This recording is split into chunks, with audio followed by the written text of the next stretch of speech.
अस्सलामु अलैकुम वरहमतुल्लाहि वबरकातुह। વિદ્યાર્થી મિત્રો, હું લુકમાન ઘડિયાલી આપ સૌની સમક્ષ વિજ્ઞાન વિષય પ્રકરણ 5 સજીવોનો પાયાનો એકમ સાથે ઉપસ્થિત થયો છું. આ અગાઉ આ પ્રકરણના અંદર આપણે કોષો શાના બનેલા છે તેમજ કોષ રસ વિશે ચર્ચા કરી હતી. કોષ રસ પટલ વિશે પણ ચર્ચા કરી હતી. તેમજ કાર્બન ડાયોક્સાઇડ અને ઓક્સિજન જેવા વાયુઓ પ્રસરણની પ્રક્રિયા દ્વારા કોષમાં પ્રવેશે છે. તેમજ આશ્રુતિ જેવી પ્રક્રિયા દ્વારા પાણી કોષની અંદર બહાર થાય છે, જેમાં આપણે આઇસોટોનિક, હાઇપોટોનિક અને હાઇપરટોનિક જેવા સોલ્યુશનો વિશે પણ ચર્ચા કરી હતી. તો હવે વિદ્યાર્થી મિત્રો, આપણે આગળ વધીશું અને આજે આપણે અંતઃકોષ રસજાળ વિશે ચર્ચા કરીશું. તો શરૂ કરીએ અલ્લાહ તાલાના નામ સાથે. બિસ્મિલ્લાહિર રહમાનિર રહીમ. રબ્બી યસ્સિર વલા તુઅસ્સિર વતમ્મિમ બિલ ખૈર વબિકા નસ્તઈનુ યા ફત્તાહ યા ફત્તાહ યા ફત્તાહ. આજની આપણી ચર્ચાના અંદર આપણે કોષીય અંગિકાઓ વિશે, અંતઃકોષ રસજાળ વિશે ચર્ચા કરીશું. તેમજ વનસ્પતિ કોષ અને પ્રાણી કોષ વિશે પણ ચર્ચા કરીશું. તો શરૂ કરીએ આજની આ ચર્ચા. તો વિદ્યાર્થી મિત્રો, કોષીય અંગિકાઓ શું છે? તો આપણે અગાઉ ચર્ચા કરી હતી કે કોષના અંદર જુદા જુદા કાર્ય થતા હોય છે અને એ કાર્ય માટે જુદી જુદી અંગિકાઓ આવેલી હોય છે. આ અંગિકાઓ યુકેરિયોટિક કોષોના અંદર પટલમય અંગિકાઓ હોય છે, એટલે એમની ફરતે આવરણ આવેલું હોય છે. જ્યારે પ્રોકેરિયોટિક કોષોના અંદર આ અંગિકાઓની ફરતે પટલનો અભાવ હોય છે. એવી ચર્ચા આપણી અગાઉ થઈ ચૂકી છે. હવે આપણે આગળ વધીશું. કોષીય અંગિકાઓ વિશે ચર્ચા કરીએ. તો કોષીય અંગિકાઓના અંદર કેટલીક ખાસ કોષીય અંગિકાઓની આપણે અહીં ચર્ચા કરવાના છે. જેમાં પ્રથમ ગોલ્ગી પ્રસાધન, અંતઃકોષ રસજાળ, કર્ણક સૂત્ર, રસધાનીઓ, રંજક કણો, લાઇસોસોમ્સ. આ બધી કોષીય અંગિકાઓની ચર્ચા આપણા આ પ્રકરણના અંદર છે. આના સિવાય પણ અન્ય કોષીય અંગિકાઓ આવેલી હોય છે. મિત્રો, તો સૌપ્રથમ અંતઃકોષ રસજાળ વિશે ચર્ચા કરીશું. અંતઃકોષ રસજાળને અંગ્રેજીમાં એન્ડોપ્લાઝમિક રેટિક્યુલમ કહેવામાં આવે છે. અંતઃકોષ રસજાળ એ નાની નાની પુટિકાઓ, જે ગોળાકાર પણ હોઈ શકે, લંબગોળાકાર પણ હોઈ શકે, તેમજ નળીઓ ધરાવતી જારીમય રચના છે. જોઈએ આપણે, જે તમને અહીં ચિત્ર દ્વારા જણાશે. અહીં આ ગોળાકાર તેમજ લંબગોળાકાર દેખાતી નાની નાની પુટિકાઓ તમને જોવા મળશે. આ ભાગ જે છે તે કોષનું કોષ કેન્દ્ર છે. એના પછી અહીંથી આ ભાગ શરૂ થશે અંતઃકોષ રસજાળ. જોઈએ આપણે, તો આ છે પુટિકાઓ અને આ છે નલિકાઓ. તો આ પુટિકાઓ અને નલિકાની જારીમય જે રચના છે તે અંતઃકોષ રસજાળ છે. આ પુટિકાઓ લાંબી, જે રીતે અહીં દેખાય છે, આ લાંબી નલિકામય આ નળીઓ તમને દેખાય છે કે ગોળાકાર હોઈ શકે છે. કોષ કેન્દ્ર અને કોષરસ વચ્ચે કે કોષરસના વિવિધ પ્રદેશોના અંદર જે પણ દ્રવ્યનું વહન કરવાનું હોય તે દ્રવ્યના વહનના અંદર આ અંતઃકોષરસજાળ ઉપયોગી છે. તેના બે પ્રકાર છે. એક છે ખરબચડી અંતઃકોષરસજાળ, જે તમને અહીં દેખાશે, આ કર્સર મેં બતાવું છું. આ છે ખરબચડી અંતઃકોષરસજાળ. તેના ઉપર આ નાના નાના ટપકા જે દેખાય છે તે રિબોઝોમ્સ આવેલા છે અને તેના કારણે તેની સપાટી ખરબચડી દેખાય છે. તેથી આને આપણે ખરબચડી અંતઃકોષરસજાળ કહીશું. અંગ્રેજીમાં એને કહીશું રફ એન્ડોપ્લાઝમિક રેટિકલમ, જેને આપણે શોર્ટના અંદર RER વડે દર્શાવીશું. તો અંતઃકોષરસજાળનો પ્રથમ પ્રકાર મિત્ર આપણે જોયો ખરબચડી કે કણિકામય અંતઃકોષરસજાળ, રફ એન્ડોપ્લાઝમિક રેટિકલમ, જેને આપણે RER વડે દર્શાવીએ છીએ. બીજી છે અંતઃકોષરસજાળ, જે છે લીસી અંતઃકોષરસજાળ, એટલે કે સ્મૂધ એન્ડોપ્લાઝમિક રેટિકલમ. એના પર આવા રિબોઝોમ્સના જે કણો ખરબચડી અંતઃકોષરસજાળ પર હતા તેવા અહીં એ કણો આપણને જોવા મળશે નહીં. તો બીજો પ્રકાર આપણે જોઈએ બીજો પ્રકાર, તો તે છે લીસી અંતઃકોષરસજાળ. તો લીસી અંતઃકોષરસજાળ સ્મૂધ એન્ડોપ્લાઝમિક રેટિકલમ. આગળ વધીશું મિત્રો, તો આપણે આ બંને પ્રકારની અંતઃકોષરસજાળ વિશે એક પછી એક ચર્ચા કરીશું. તો સૌપ્રથમ આપણી જે ચર્ચા છે તે ચર્ચા ખરબચડી અંતઃકોષરસજાળ વિશે છે. ખરબચડી અંતઃકોષરસજાળ છે તે ખરબચડી અંતઃકોષરસજાળ અહીં તમને દર્શાવી છે. તેની સપાટી પર નાના નાના રિબોઝોમ્સના કણો આવેલા હોવાને કારણે તેને આપણે કણિકામય અંતઃકોષરસજાળ પણ કહીએ છીએ. જે પ્રોટીનનું સંશ્લેષણ, રિબોઝોમ શું કરશે, પ્રોટીનનું સંશ્લેષણ કરશે અને તેને ગોલ્ગી પ્રસાધન સુધી પહોંચાડે છે. તો આ વાત હતી આપણી ખરબચડી અંતઃકોષરસજાળ વિશે, જે પ્રોટીનના સંશ્લેષણ સાથે જોડાયેલી કોષીય અંગિકા છે કે જેના ઉપર આવેલા રિબોઝોમ્સ એ પ્રોટીનનું સંશ્લેષણ કરે છે. હવે આપણે ચર્ચા કરીશું લીસી અંતઃકોષરસજાળ સ્મૂથ એન્ડોપ્લાઝમિક રેટિકલમ વિશે. તો મિત્રો તમે અહીં જોઈ શકો છો, આ એક સ્મૂથ એન્ડોપ્લાઝમિક રેટિકલમ લીસી અંતઃકોષરસજાળ છે.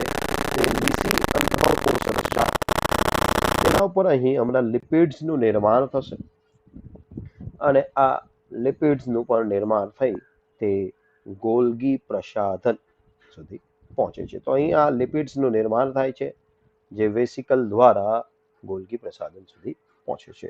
તો મિત્રો આ હતી લીસી અંતઃકોષરસજાળ, જે લિપિડ્સ અને ચરબીના અણુઓના સંશ્લેષણ સાથે જોડાયેલું છે. તો ખરબચડી અંતઃકોષરસજાળ દ્વારા ઉત્પન્ન થતા પ્રોટીન્સ અને લીસી અંતઃકોષરસજાળ દ્વારા ઉત્પન્ન થતા લિપિડ્સ દ્વારા જે છે કોષરસ પટલનું પણ નિર્માણ થાય છે. અને કોષરસ પટલના નિર્માણ થવાની આ જે ક્રિયા છે મિત્રો, તેને આપણે જૈવ સંશ્લેષણ કહીએ છીએ. તો તમને એક માર્ક્સના સવાલના અંદર પૂછાઈ શકે જૈવ સંશ્લેષણ એટલે શું? તો જૈવ સંશ્લેષણ એટલે ખરબચડી અંતઃકોષરસજાળ દ્વારા ઉત્પન્ન થયેલા પ્રોટીન્સ અને લીસી અંતઃકોષરસજાળ દ્વારા ઉત્પન્ન થયેલા લિપિડ્સ વડે કોષરસ પટલનો કોષરસ પટલના નિર્માણની પ્રક્રિયા જે છે તેને જૈવ સંશ્લેષણ કહેવામાં આવે છે. આગળ વધીએ મિત્રો, તો આપણી આ ચર્ચા હતી લીસી અંતઃકોષરસજાળ વિશે. હવે આગળ આપણે પ્રાણી કોષની આકૃતિ વિશે ચર્ચા કરીશું. તો પ્રાણી કોષની આકૃતિ અહીં તમારી સમક્ષ ઉપસ્થિત છે. આ પ્રાણી કોષની આકૃતિમાં આપણે જુદા જુદા ભાગો એના કયા કયા છે, કઈ કઈ અંગિકાઓ એમાં આવેલી છે તેને જોઈએ. તો સૌપ્રથમ આ મિત્રો કોષ કેન્દ્ર છે, અહીં તમારી સમક્ષ ઉપસ્થિત છે. આ શું છે? કોષ કેન્દ્ર છે. ત્યારબાદ આ અંગિકા લાઇસોઝોમ્સ છે. આ ભાગ લીસી અંતઃકોષ રસજાળ છે. આ ગોલ્ગી પ્રસાધન, જે હમણાં આપણે ચલચિત્રમાં પણ જોયું હતું. આ ખરબચડી અંતઃકોષ રસજાળ છે, જેના પર નાના નાના તબકા સ્વરૂપે રિબોઝોમ્સ આવેલા છે. આ ઉપરાંત કોષ રસના અંદર પણ આ જે નાના નાના તબકાઓ તમને દેખાય છે, આ બધા તબકાઓ એ પણ રિબોઝોમ્સ છે. ત્યારબાદ કોષ રસ, તો આ કોષીય અંગિકાઓ જે પ્રવાહીના અંદર આપણને જોવા મળશે, તરતી જોવા મળશે, તે પ્રવાહી એટલે કે કોષ રસ અથવા તો જીવ રસ પણ તેને કહેવામાં આવે છે. ત્યાર પછી આ છે કોષ રસ પટલ, કોષનું બહાર આવેલું આવરણ. અને આ પ્રાણી કોષ છે એટલે પ્રાણી કોષનું સૌથી બહાર આવેલું આવરણ એટલે કોષ રસ પટલ. ત્યાર પછી આપણી સમક્ષ આ છે કણાભ સૂત્ર, જેને આપણે કોષનું ઉર્જાઘર, શક્તિઘર અથવા તો કારખાનું પણ કહીએ છીએ. ત્યાર પછી આ છે નળાકાર રચના, તેને આપણે તારા કેન્દ્ર કહીએ છીએ. અને આ રંજક દ્રવ્ય ક્લોરોપ્લાસ્ટ તેમાં હોય છે. આગળ વધીએ મિત્રો, તો આ આપણી ચર્ચા હતી પ્રાણી કોષ ની નામ નિર્દેશન વાળી આકૃતિ વિશે. ત્યારબાદ આગળ આપણે જોશું તો વનસ્પતિ કોષની આકૃતિ.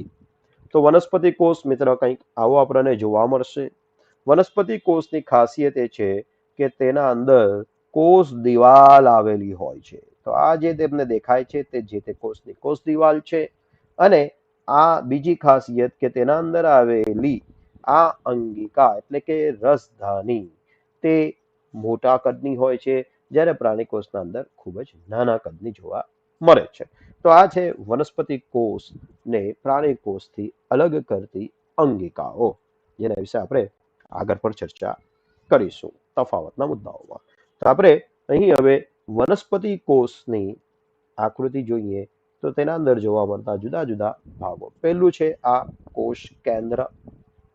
ત્યાર પછી આ છે લીસી અંતઃકોષ રસજાળ, એસએમએસ, પ્રાણી કોષના અંદર જે આપણે જોયું હતું તેમ જ છે.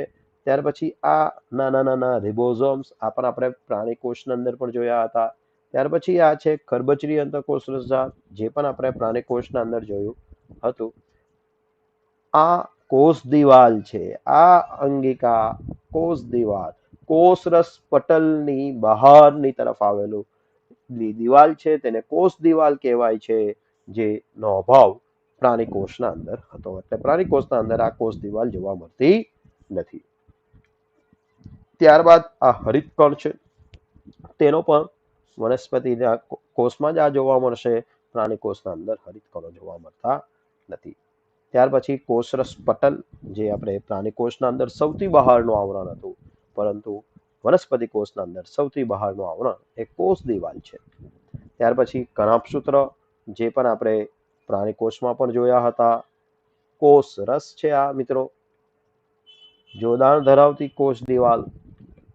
અને આ ગોલ્ગી પ્રસાધન છે, અને આ રસદાન છે. તો આ હતા જુદા જુદા અગત્યના ભાગો. આ ભાગ જે છે મિત્રો નામ નિર્દેશન કરવાનું રહી ગયું છે, તે લાઇસોઝોમ્સ છે. હવે મિત્રો આપણે આગળ વધીએ.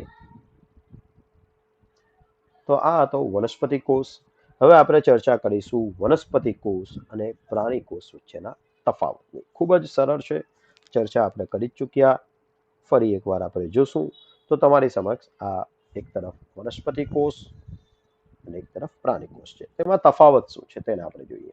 તો પહેલું, વનસ્પતિ કોષમાં હરિતકણ હોય છે. તો આ હરિતકણ એ વનસ્પતિ કોષના અંદર આપણને જોવા મળશે. જ્યારે આ પ્રાણી કોષની આકૃતિ આપણે અહીં જોશું તો તેમાં હરિતકણ હોતા નથી. આગળ વધીએ આપણે બીજો મુદ્દો મિત્રો, તો આના અંદર તારા કેન્દ્ર નથી જોવા મળતું. જ્યારે આપણે અહીંયા પ્રાણી કોષના અંદર જોશું તો આ છે તે તારા કેન્દ્ર છે મિત્રો. તો તેમાં તારા કેન્દ્ર હોય છે. તેમાં કોષ દિવાલ હોય છે. તો આપણે ચર્ચા કરી કે આ કોષ દિવાલ છે, જ્યારે પ્રાણી કોષના અંદર આ બાહ્ય આવરણ કોષરસ પટલ છે, તેમાં કોઈ કોષ દિવાલ જોવા મળતી નથી. ત્યાર પછી મિત્રો તો તેમાં રસધાની છે. તો આપણે આ ભાગ જોયો તો આ વચ્ચેનો આ જે ભાગ તમને દેખાય છે તે મોટા કદની રસધાનીઓ એ વનસ્પતિ કોષના અંદર જોવા મળશે, જ્યારે પ્રાણી કોષના અંદર નાના કદની રસધાનીઓ આપણને જોવા મળશે. તો મિત્રો આ હતો તફાવત વનસ્પતિ કોષ અને પ્રાણી કોષ વિશેનો આપણે આજની આ ચર્ચાને આપણે હવે અહીં અંત લાવીશું. અને તમને દરેકને વિનંતી કે દરેક સ્લાઇડ પર આપવામાં આવેલા જરૂરી મુદ્દાઓને તમારી વર્ક કાર્યની નોટબુકના અંદર નોંધી લેશો અને વિડીયોનું 2 થી 3 વખત પુનરાવર્તન કરી લેશો કે જેથી તમને દરેક બાબત સારી રીતે સમજ પડી જાય અને યાદ પણ થઈ જાય. મિત્રો આ પ્રકરણ આપણી 29 તારીખની પરીક્ષાના અંદર છે, તેથી તમને દરેકને વિનંતી કે ખૂબ જ સારી રીતે આ પ્રકરણનો અભ્યાસ કરી લેજો. તો મિત્રો અમારી સાથે જોડાવા બદલ આપ સૌનો આભાર. આપણે આવી જ સરસ મજાની ચર્ચા ગણિત અને વિજ્ઞાન વિષયની ઓનલાઈન સ્ટડીના અંદર કરતા રહીશું. આ સાથે તમને દરેકને વિનંતી કે આપણી શાળાની યુટ્યુબ ચેનલને એંગ્લો ઉર્દુ હાઈ સ્કૂલ સુરતને સબસ્ક્રાઇબ કરો અને વિડીયો તમને ચોક્કસ પસંદ આવશે જ તો વિડીયોને લાઈક પણ કરજો મિત્રો. તેમજ બેલ આઇકન જે સબસ્ક્રાઇબ બટનની બાજુમાં છે તેને દબાવીને અવારનવાર નોટિફિકેશન મેળવતા રહો કે જેથી લેટેસ્ટ વિડીયો અપડેટ થાય કે તરત તમને એના વિશે જાણ થાય. મિત્રો આ સાથે કોવિડ-19 મહામારી ચાલતી હોવાના કારણે આપને દરેકને વિનંતી, ઘરે રહો, સુરક્ષિત રહો.